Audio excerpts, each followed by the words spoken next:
23 March 1931 Lahore central जेलमध्ये त्या दिवशी सकाळची सुरुवात इतर दिवसांसारखीच झाली होती. फरक इतकाच होता की रात्री झालेली भीषण वादळी हवा सकाळपर्यंत शांत आल्हाददायक वाऱ्यात बदलली होती. पण जेलमधल्या कैद्यांना सकाळी 4 वाजताच काहीतरी विचित्र वाटायला लागलं.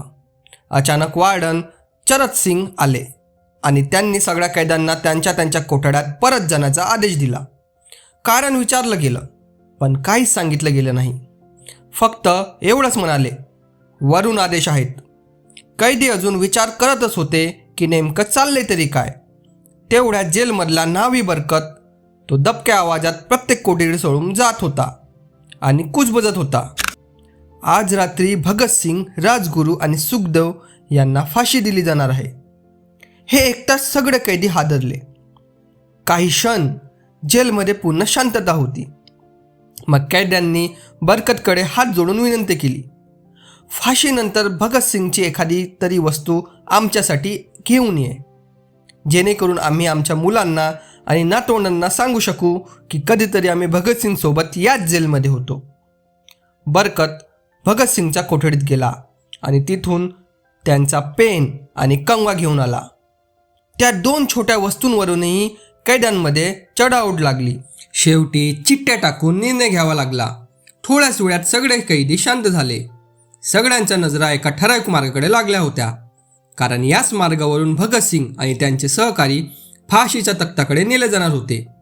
याच मार्गावरून एकदा आधी जात असताना पंजाब काँग्रेसचे नेते भीमसेन सच्चर यांनी भगतसिंगना विचारलं होतं, तुम्ही लाहोर कट प्रकरणात स्वतःचा बचाव का केला नाही?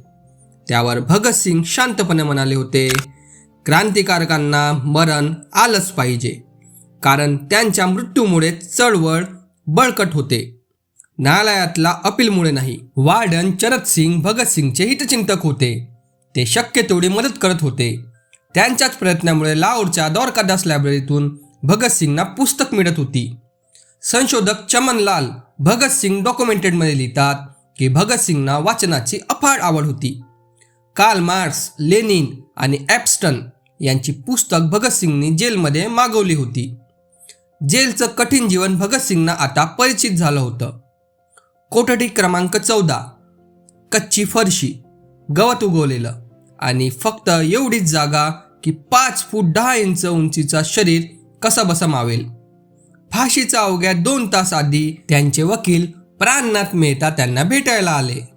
मेहता लिहितात, भगतसिंग पिंजऱ्यातल्या सिंहासारखे कोठडीत चक्कर मारत होते. ते हसले आणि म्हणाले, आपण रिव्होल्युशनरी पुस्तक आणलंय ना? पुस्तक हातात घेताच ते वाचायला लागले. जणू वेळ फार कमी उरला होता. मेहता यांनी विचारलं, देशासाठी काही संदेश द्यायचा आहे का? भगतसिंग पुस्तकातून नजर न काढता म्हणाले, साम्राज्यवाद मुर्दाबाद आणि इन्कलाब जिंदाबाद. यानंतर ते म्हणाले, पंडित नेहरू आणि सुभाषबाबूंना माझा धन्यवाद पोहोचावा. सायंकाळी 3 क्रांतिकारांना सांगण्यात आलं की ठरलेल्या वेळेपेक्षा 12 तास आधीच फाशी दिली जाणार आहे. फाशीच्या आधी ते तिघे हातात हात घालून गाणं गात होते, कभी वो दिन भी आएगा. आणि मग घड्याळाने 6 वाजताच जेलमध्ये घोषणा घुमल्या, इन्कलाब जिंदाबाद, हिंदुस्तान आझाद हो, इन्कलाब जिंदाबाद, हिंदुस्तान आझाद हो.